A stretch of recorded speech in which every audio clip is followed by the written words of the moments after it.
Oke, bismillahirrahmanirrahim. Assalamualaikum warahmatullahi wabarakatuh. Baik semuanya, kita lanjutkan kembali pembelajaran kita mengenai verb. Nah, verb itu tadi kita sudah bahas, dia dalam bahasa Inggris, dia akan berubah-ubah. Ini kita ulang sedikit ya. Ini kita anggap saja ini sebagai apa namanya? Waktu ya. Nah, ini grafik waktu. Nih grafik waktu. Nah, dan untuk bahasa Indonesia, kita sudah makan. Dalam artian terjadi di masa lalu. Kita tambahkan sudah. Makannya tetap sama. Sudah makan. Kita sedang makan atau lagi makan. Kita tambah lagi. Makannya juga masih sama. Dan di masa mendatang kita akan makan, kita tambah akan, dan makannya juga tetap sama. Dalam artian, verb dalam bahasa Indonesia tidak pernah mengalami perubahan beriring dengan waktu. Kebalikannya, dalam bahasa Inggris, makan disebut eat, tapi kalau sudah makan menjadi ate, sedang makan menjadi eating, akan makan balik lagi ke eat. Ate, eating, eat, ini tergantung waktunya. Jadi bahasa Inggris itu mirip kayak bahasa Arab juga. Bahasa apa kata kerjanya itu bergantung pada waktu. Nah, perubahannya ini ter, berdasarkan pada pola ininya ya. Kita harus ingat verb dalam bahasa Inggris itu dia sesuai waktu. Perubahannya itu sesuai waktunya berbentuk seperti ini. Nih ya, pola perubahannya. Jadi ada dua jenis verb. Pertama regular verb, yang kedua disebut irregular verb. Nah, yang regular verb, nih coba lihat ya baik-baik ya. Nah, jadi kalau kita mau bilang sedang makan, kita akan pakai cook. Ini disebut dengan verb satu. Ini cook, verb satu. Kemudian kita akan pakai, kalau sudah, dalam artian di masa past, kita akan pakai cooked. Ini disebut dengan verb 2 seharusnya, tapi bacanya bukan cooked ya. Nanti kita pada video selanjutnya kita akan belajar cara bacanya pun akan berbeda-beda. Kemudian di verb 3 juga pakai cooked. Ini namanya regular karena perubahan antara verb satu, verb 2, verb 3 kita cuma tambah ed aja. Cook, cooked, cooked. Untuk apa Bu kita hafal verb satu, verb 2, verb 3? Tadi udah ingat? Balik lagi bahwa dalam bahasa Inggris verb itu berubah sesuai waktu. Ini ada yang tinggal ya. I am eating. Nah, sesuai waktu ini dia berubah. Jadi ketika kita makan, ini namanya makan. Di bagian ini namanya verb 2. Past tenses dari eat itu namanya ate. Jadi verb 2 itu akan kita pakai ketika kita menjelaskan masa lalu. Kemudian eating ini dia dari kata eat tambah ing ya, tambah ing. Oke, eat tambah ing. Eating. Ini verb satu. Hah. Dan kemudian di sini it itu yang kita pasang karena dia sudah ada will di sini. Ini verb satu. Verb 3 kapan? Verb 3 akan kita pakai di bagian perfect. Itu nanti lagi akan kita jelaskan ya. Nggak sekarang. Oke, bikin bingung. Intinya, verb tadi akan berubah-ubah sesuai lokasi waktunya. Jadi di masa lalu kita selalu pakai verb 2, sekarang selalu pakai verb satu. Jadi kita harus ingat mana verb satunya, mana verb 2-nya, mana verb satu, mana verb 2, mana verb 3. Ini yang saya bilang kalau kita mau belajar tentang verb. Jadi kita harus ingat dia berubah seiring waktu dan perubahannya itu beda-beda. Dan bagi yang irregular verb, kalau regular tadi udah ingat tinggal tambah ed aja nih, lihat nih. Tambah ed, ed, ed. Sedangkan di bagian irregular verb, makanya disebut irregular, karena kita nggak bisa nentuin rubahnya itu aneh. Si melihat, kalau verb duanya menjadi so, sudah melihat, verb tiganya malah sin. Si so sin, malah kok terdengar kayak bahasa Cina ya gitu ya. Jadi di verb satu 2 3 kita murni ngafal. Dalam artian saya saja yang udah belajar lama bahasa Inggris tuh nggak tahu kenapa perubahannya gini. Ini sebenarnya ada sih alasannya, tapi nggak perlu saya jelaskan sekarang karena makin kalian makin pusing. Intinya, kalau kalian mau mengenal verb, dia ada dua jenis, regular dan irregular. Ya regular selalu tambah ed, ya irregular dia tinggal tambah hafalan saja. Lah, karena kita nggak tahu kan bentuknya seperti apa. Jadi kita balik lagi. Nah, ini tugas bagian pertama di bagian verb. Kalian cari 50 kata kerja yang reguler. Jadi sebutkan verb satunya apa, verb duanya apa, dan verb tiganya apa. Dan 50 kata yang irregular. Ya, itu PR untuk tugas hari ini. Nah, contohnya nih, coba lihat contoh. Yesterday, kita kalau mau lihat contohnya ya.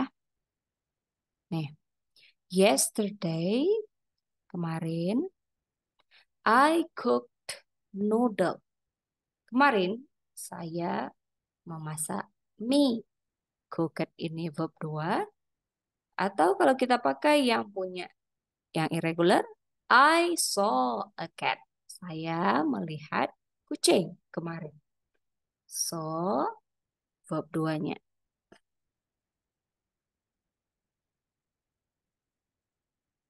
Oke.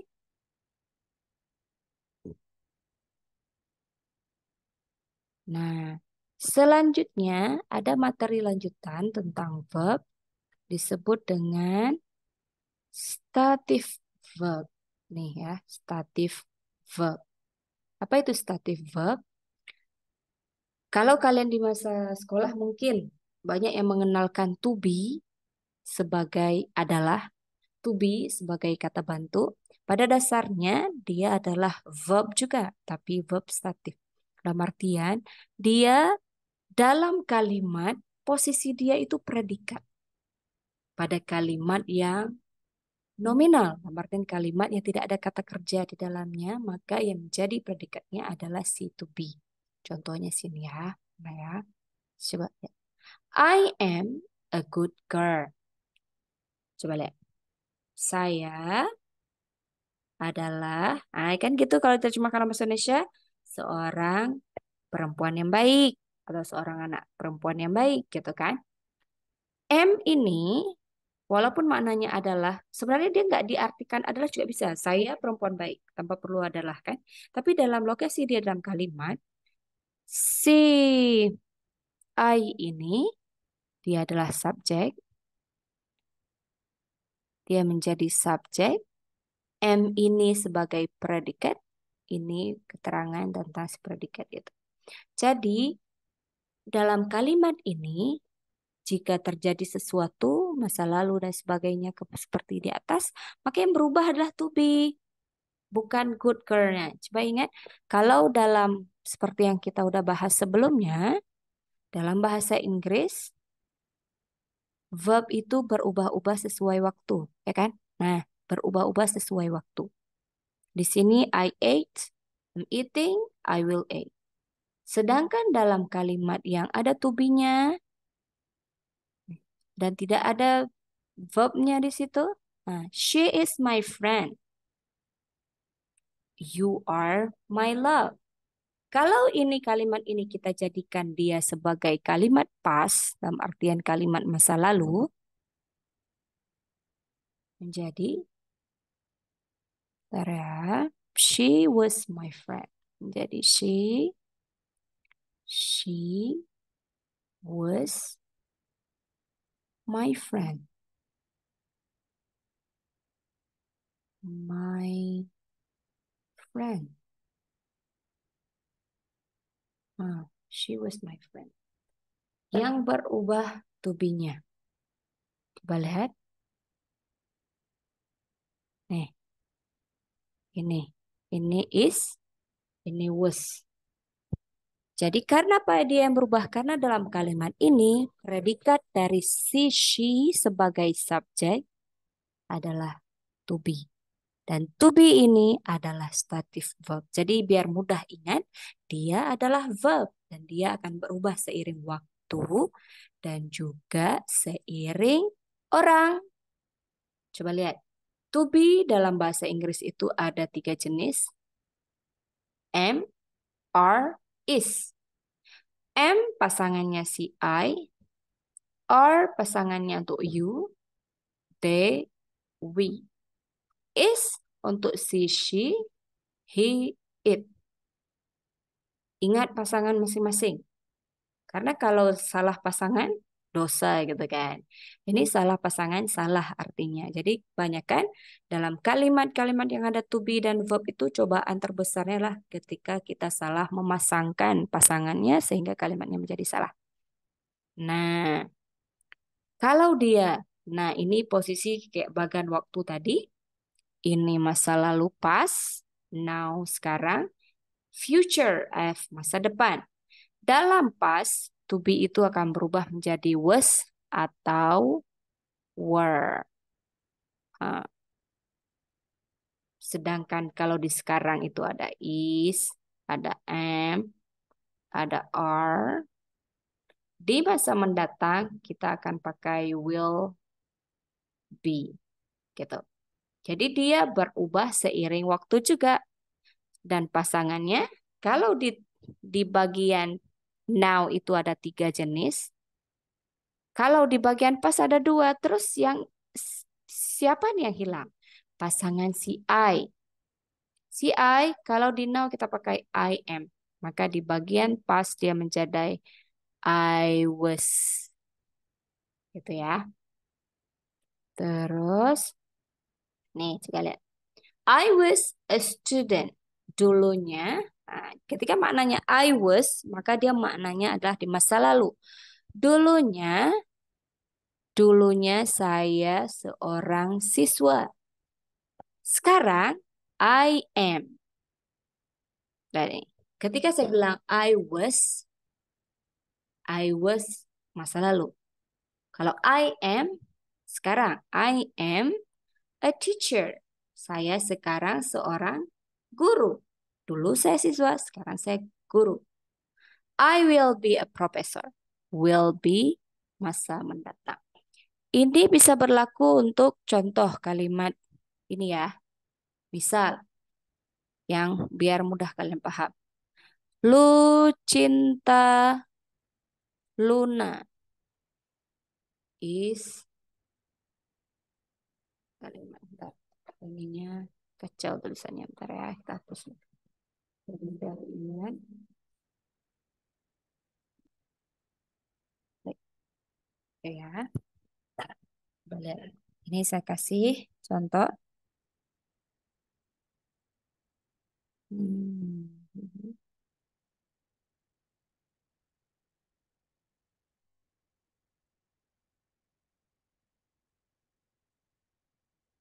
Is a woman. Oke ya. But he was a man. Nah, coba lihat. Lu cinta Luna, saya rasa semua tahu ya. Kalau nggak tahu mungkin bisa buka di Google siapa dia.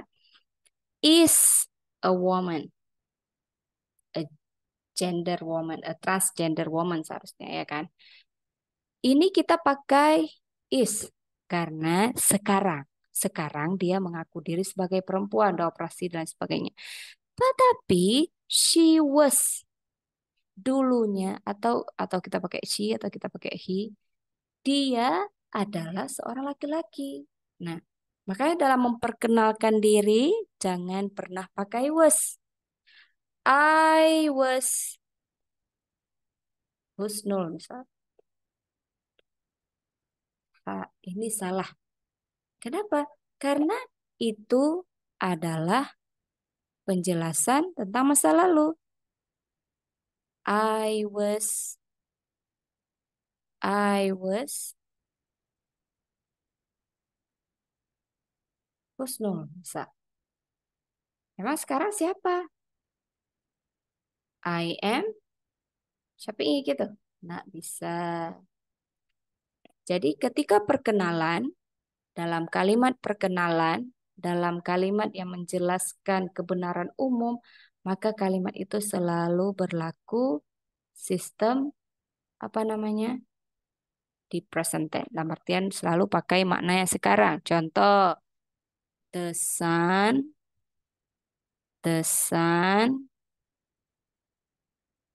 is big. Matahari itu besar. Harus pakai is, nggak boleh pakai was. Kenapa, Bu? Karena matahari itu tidak pernah berubah-ubah. Dia selalu sebesar itu. Tidak pernah jadi kecil, sekarang jadi besar. Nah, jadi dalam bahasa Inggris, to be posisinya sebagai predikat. Jadi dalam kalimat itu yang kita ubah-ubah keterangan waktunya itu, selain keterangan waktu, juga to be-nya ya. Jadi untuk hari ini materi verb saya rasa paham dan PR-nya pun sudah saya berikan. Nanti insya Allah di kelas kita akan langsung mempraktikkan, membuatkan kalimatnya, pengucapannya, pelafalannya, sehingga kalian bisa langsung paham dalam kalimat posisi verb itu betapa pentingnya. Jadi seandainya kalian tahu verb dengan sangat baik, kemudian tahu noun, maka pada dasarnya kamu sudah bisa bahasa Inggris. Bahasa Inggris yang sederhana itu sudah di luar kepala. Sekian, Assalamualaikum warahmatullahi wabarakatuh.